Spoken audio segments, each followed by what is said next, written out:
Saya yakin di antara kita termasuk kalian yang sebagai petani pemula seperti saya.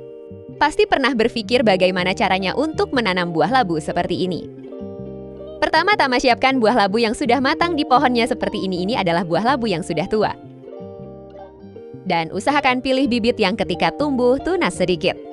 Pilihlah yang mempunyai cuma satu tunas seperti ini agar nanti buahnya bisa lebat. Berikutnya siapkan tanah kompos seperti ini. Dan ini saya beli 10.000 dapat 1 karung di toko tanaman. Atau kalian bisa bikin sendiri dari campuran tanah gembur ditambah arang sekam padi dan pupuk kandang, campurkan semua. Dengan perbandingan 1:1:1. Berikutnya sediakan wadah sementara sebesar ini. Dan sudah dikasih lubang untuk nantinya akar supaya bisa mendapatkan sirkulasi udara secara optimal. Lanjut, berikutnya kita masukkan tanah kompos ke dalam wadah secukupnya. Dan jangan lupa tengahnya kita kasih rongga kira-kira seukuran buah labu yang akan disimpan hingga terkubur. Setengahnya dan setengahnya lagi timbul di permukaan. Berikutnya simpan buah labunya dan posisikan seperti ini. Tunasnya menghadap ke atas dan akarnya tertanam di media tanam. Tetapi jangan sampai tunas utama terkubur ya.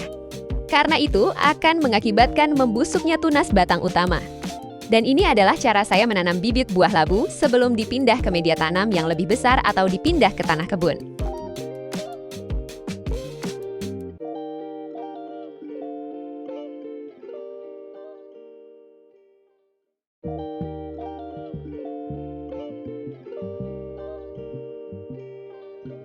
Dan ini penampakannya. Nah, kurang lebih seperti ini hasilnya. Yuk kita lanjut ke tahap berikutnya, simak terus ya agar berhasil. Oke, tahap berikutnya kita tempatkan bibitnya di tempat yang teduh dan lembab tapi masih bisa mendapat sinar matahari.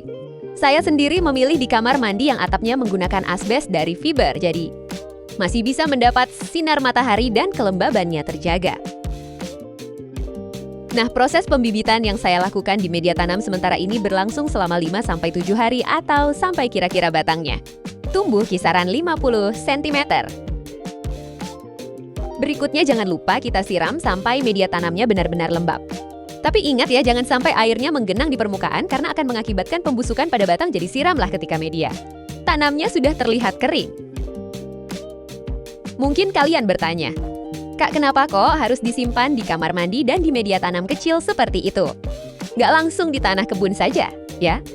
Ini saya lakukan karena kebetulan di halaman pekarangan rumah saya banyak sekali ayam, jadi khawatir nanti ketika disimpan dan batangnya masih kecil. Itu bisa dimakan ayam, jadi alternatifnya seperti ini dan cara ini sudah saya lakukan ke semua jenis tanaman dan alhamdulillah selalu berhasil.